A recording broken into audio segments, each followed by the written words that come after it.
پھر کہتے ہیں کل منہاجی تھا اب رافضی ہو گیا ہے، یاسین کو منہاجی نہ کہو اب رافضی کہو۔ یہ منہاجیت پہلا سٹپ ہے رفض کا۔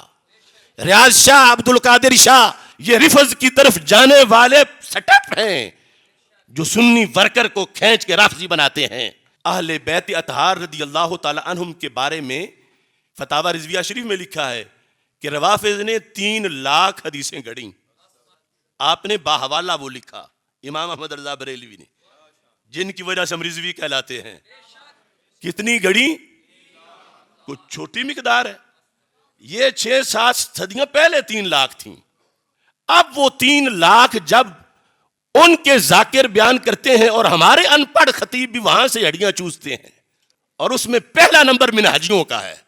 اب وہ حدیثیں جب پڑھی جائیں گی محبت اہل بیت میں جو شیعوں کی گھڑی ہوئی ہیں، تو اس کا نقصان کیا ہوگا؟ محبت اہل بیت تو فرض ہے، لیکن ان حدیثوں میں کہیں اہل بیت کو اللہ تعالیٰ سے بڑھایا جائے گا تو توحید کہاں گئی؟ کہیں رسول پاک صلی اللہ علیہ وسلم سے بڑھایا جائے گا تو رسالت کہاں گئی؟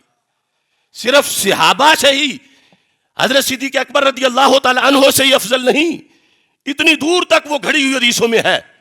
اور پھر ادھر یعنی اتنی گستاخیاں لازم جائیں گی، اور ادھر ہم جیسوں پر گستاخی کے فتوے لگیں گے کہ یہ وہ حدیثیں کیوں نہیں پڑھتے، یہ ان کو ایسا کیوں نہیں شان ان کی بیان کرتے، ان کو مروڑ ہے، ان کو بغض ہے۔ اب ہم کیسے وہ کفر بکیں جو انہوں نے لکھے ہوئے ہیں، اور اس ڈر سے بکیں کہ فلاں مرید نہیں ہوگا، فلاں شاگرد نہیں ہوگا، فلاں روٹھ جائے گا۔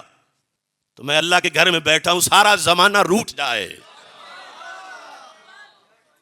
ہم شیعوں کے بکے ہوئے وہ لفظ جو انہوں نے گھڑی ہوئی ہیں باتیں، جو ہمارے خطباء میں سے اس وقت 50 سے 60% وہی کچھ مجموعوں میں داد لینے کے لیے اور پیسے لینے کے لیے کر رہے ہیں، اور ہمیں تانے ملتے ہیں ان جیسی تم بھی بیان کرو، تو ہمیں پتا ہے کہ وہ بیان کرنے سے کتنے کفریات لازم آتے ہیں۔ برباد گلستہ کرنے کو بس ایک ہی الو کافی ہے، ہر شاخ پہ الو بیٹھا ہو انجام گلستہ کیا ہوگا۔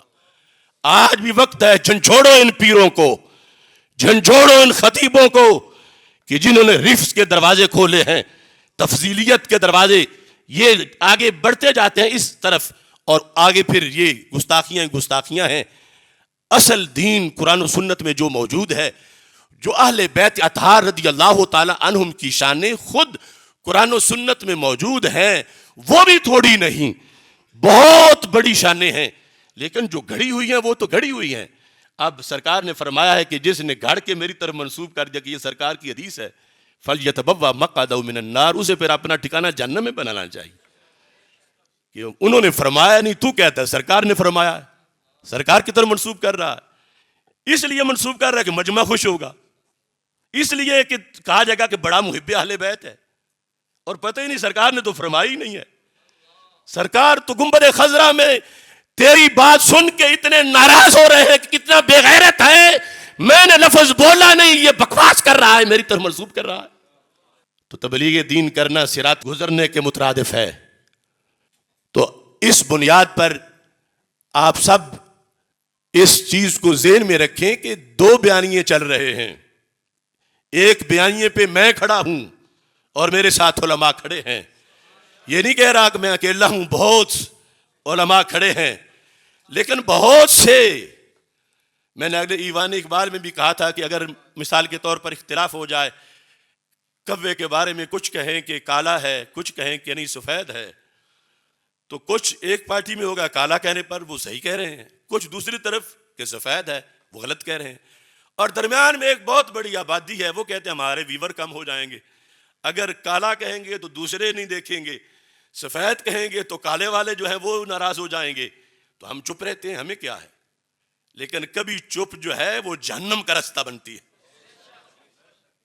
یہ میرے نبی علیہ السلام کا فرمان ہے، فرمایا کہ جس وقت بد اعتقادی آ جائے، وَشُتِمَ أَصْحَابِي، اور میرے صحابہ کو گالیاں دی جائیں، فَلْيُظْهِرِ الْعَالِمُ عِلْمَهُ، پھر عالم اپنے علم کو ظاہر کرے۔ کیوں؟ فرمایا اگر اس نے ظاہر نہ کیا فَعَلَيْهِ لَعْنَةُ اللَّهِ وَالْمَلَائِكَةِ وَالنَّاسِ أَجْمَعِينَ، وہی عالم جس کے لیے سمندر کی مچھلیاں بھی دعائیں کرتی ہیں، پھر اس پہ لعنت ہے اللہ کی، فرشتوں کی اور سارے لوگوں کی، کہ صحابہ کو گالیاں بکی جا رہی ہیں اور یہ مست بیٹھا ہے نذرانے کے لیے۔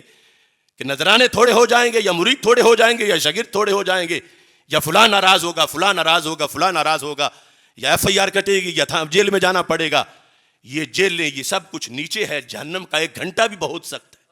تو اس واسطے دل تو ہے آل محمد کی محبت کا مقام, دین ہے سارے صحابہ کا مکمل احترام, رافضیت خارجیت ناسبیت ہے حرام, اہل سنت ہیں رسول پاک کے سچے غلام.